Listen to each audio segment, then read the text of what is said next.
What's up, everybody? Welcome back to my channel. It's Jugray here. If you are new to my channel, welcome. I am a teacher and I keep getting a lot of questions about budgeting, finances, and all types of things regarding my teacher's salary.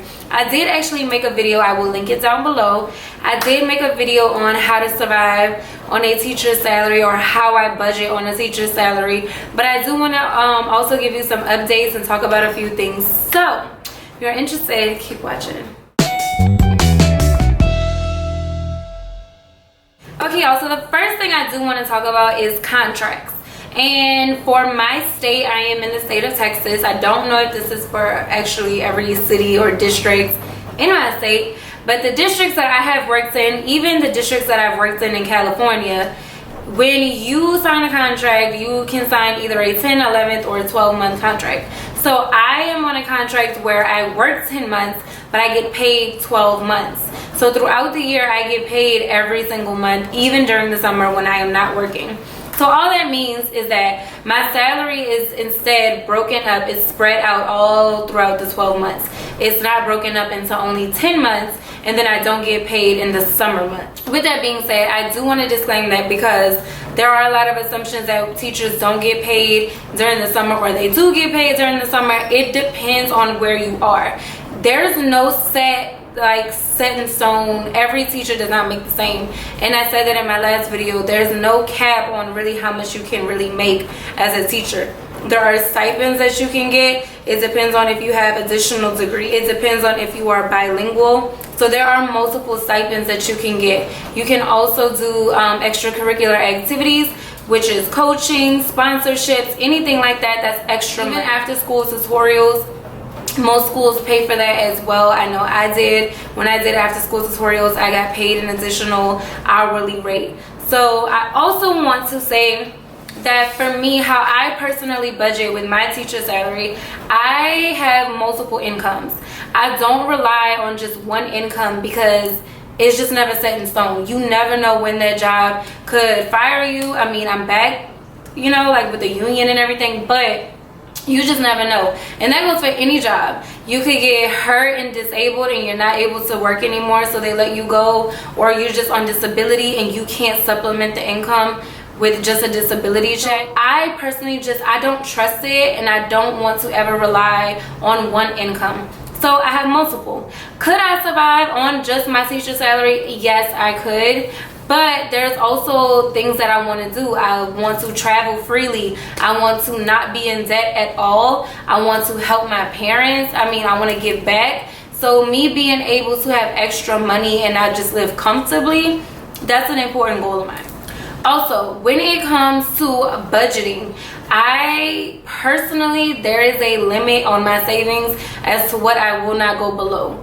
And so if it's in my savings and I see it there and I want to buy something, yeah, I can buy it. But if it's going to push me below my limit, I can't afford it. That's just how I look at it. I can't afford it if I have to touch my savings and drop below the limit that I want in my savings. So that's why I work so many jobs. I always get asked, why do I work a lot of jobs? Why do I have multiple incomes?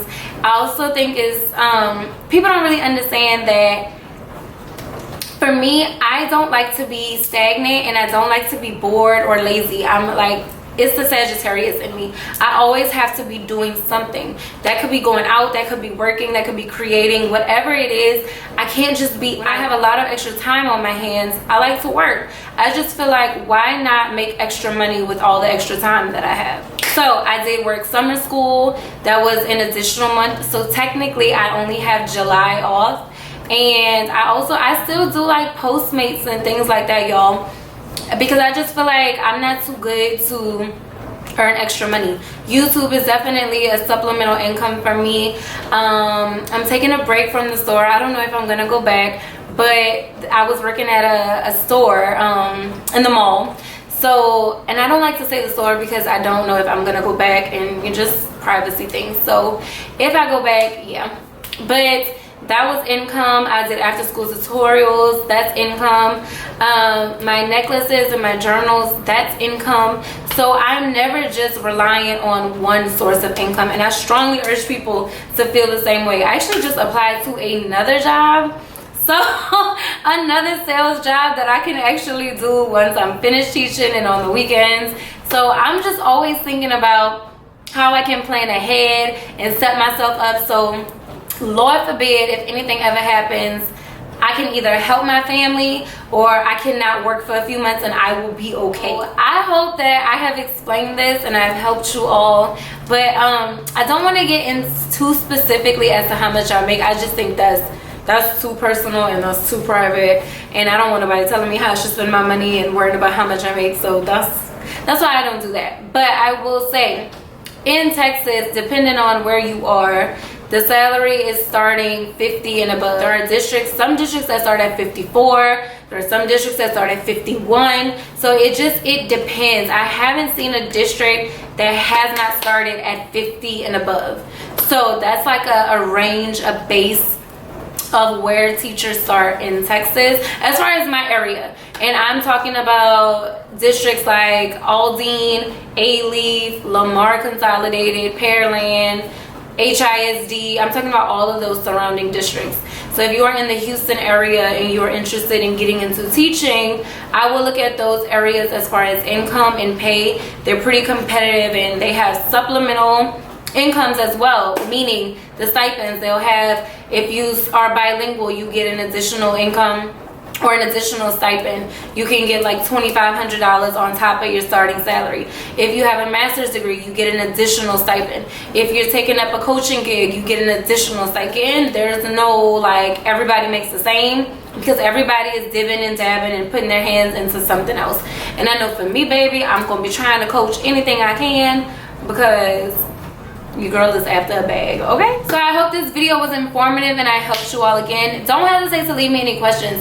If I'm still not clarifying anything or I'm still not helping you as much as you thought the video would help you, just drop your question down below and I will try to answer it as best to my ability as I can. Thank y'all so much for supporting me and watching, and I will see y'all in the next video.